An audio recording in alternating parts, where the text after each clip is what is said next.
श्री शिवाय नमस्तुभ्यम। हर हर महादेव। गुरु जी की जो अगली कथा है वो वेतवा इंदौर के पास होने वाली है। ये कथा 28 फरवरी से 6 मार्च तक चलेगी और इस कथा का आनंद आप आस्था चैनल पर 1 बजे से 4 बजे तक प्राप्त कर सकते हैं।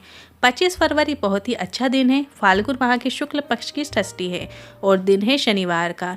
इस वीडियो में हम आपको गुरु जी के बताए सिर्फ शनिवार को करने वाले 5 उपाय बता रहे हैं और साथ में एक विशेष जानकारी दे रहे हैं जो बहुत से यूट्यूबर आपको गलत बता रहे हैं। मतलब बेलपत्र चढ़ाने का सही तरीका वो भी आपको इसी वीडियो के माध्यम से बताएंगे।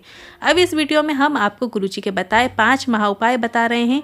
आप चाहो तो 5 उपाय कर सकते हैं या 5 में से जो उपाय आपको ठीक लग रहा है वो उपाय भी आप कर सकते हैं। पर एक बात तो तय है, अगर आपने एक उपाय भी कर लिया तो गुरु जी के बताए उपायों को आपको पूरा लाभ प्राप्त होने वाला है। अब जान लेते हैं वे 5 उपाय कौन कौन से हैं। पहला उपाय है शनि के प्रकोप से बचने वाला उपाय। दूसरा उपाय है कुबेर निरंजन दीप वाला उपाय। तीसरा उपाय है 3 महीने में नौकरी प्राप्ति उपाय। चौथा उपाय है बड़े से बड़ा कर्जा मुक्ति का विशेष उपाय और 5वां उपाय है बेलपत्री चढ़ाने से पहले ये सुन लें। बढ़ते हैं पहले उपाय की तरफ। अगर आपको ऐसा लग रहा है आपके कार्य बनते बनते बिगड़ जाते हैं या फिर कोई अटके हुए कार्य लंबे समय तक पूरे नहीं हो रहे हैं, आप किसी भी शनिवार को इस उपाय को कर सकते हैं। आपके जो कार्य है वो बहुत लंबे समय से अटका हुआ है तो इस उपाय को करने के लिए आपको कुछ नहीं करना, एक दीपक प्रज्वलित करना है। पर यह दीपक आपको विशेष स्थान में और विशेष समय में करना है। कैसे प्रज्वलित करना है वो आप ध्यान से सुनिएगा। शनिवार के दिन अगर कोई पीपल के वृक्ष में सरसों के तेल का दीपक लगा देता है उसे शनि कभी परेशान नहीं करता। तो इस दीपक को आपको गोल बाती का उपयोग करना है और ये गोल बाती का दिया आपको पीपल के वृक्ष के नीचे शाम के समय प्रज्वलित करना है। ये दीपक आपको शाम के समय प्रदोष काल में लगाना है। इस सरसों के तेल से बने हुए दीपक प्रज्वलित करने से व्यापार में घाटा नहीं होता है, व्यापार आगे बढ़ता चला जाता है।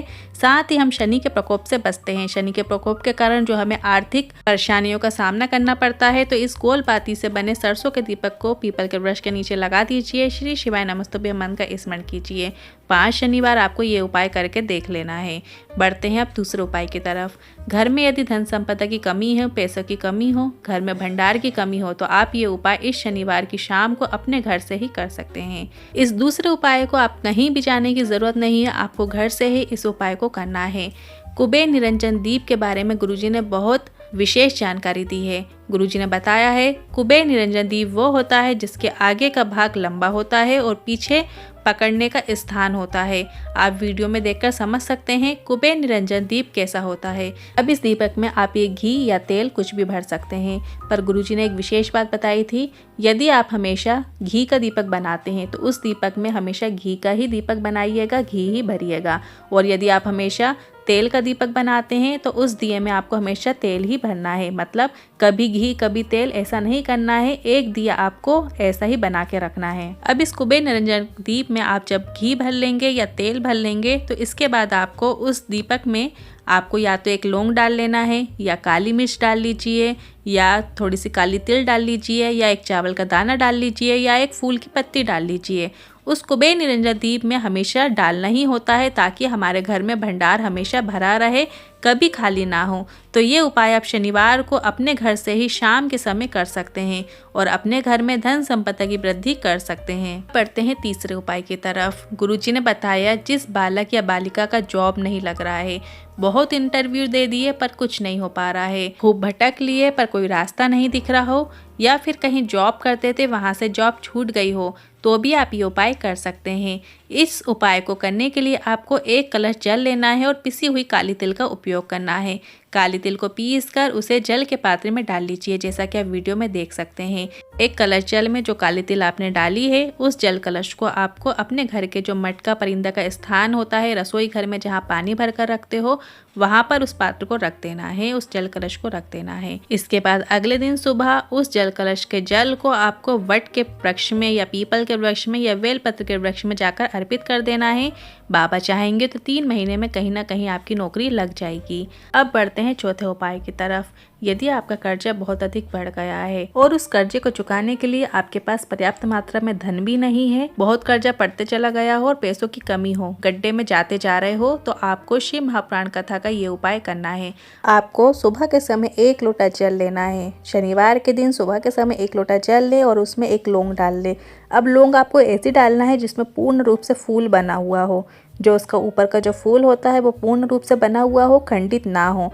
1 लौंग आपको साबुत ले लेना है और उस जल कलश में डाल लेना है।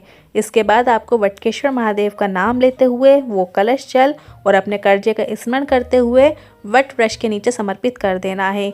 और उसी वट वृक्ष के नीचे शाम के समय आपको जाना है और एक घी का दीपक लगाइएगा और 1 लौंग भोग के रूप में वट वृक्ष के नीचे आपको समर्पित कर देना है। ये उपाय आप सप्ताह में 1 दिन भी अगर आप ये उपाय करते हैं तो बड़े से बड़ा कर्जा भी चूक जाता है, ये निश्चित है। अब बढ़ते हैं 5वें उपाय की तरफ। अभी मैंने कई YouTube के शॉर्ट्स देखी थी जिसमें आपको गुरुजी की आवाज़ में बहनें उपाय करती हुई दिख जाएंगी, पर बेलपत्र को चढ़ाने का तरीका जो गुरुजी ने बताया है शायद उन बहनों ने नहीं सुना। तो बहनों से निवेदन है इस जानकारी को सुन लीजिए ताकि आपकी वीडियो से लोगों को जो ज्ञान प्राप्त होगा वो भी सही होगा और आप जो कर रहे हैं वो भी बहुत अच्छा कार्य है, बस थोड़ा ध्यान रखकर करेंगे तो और खुशी होगी।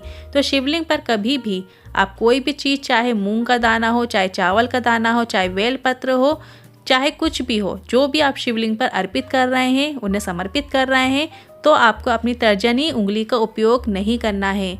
अब आपको बता देते हैं तर्जनी किस उंगली को कहते हैं।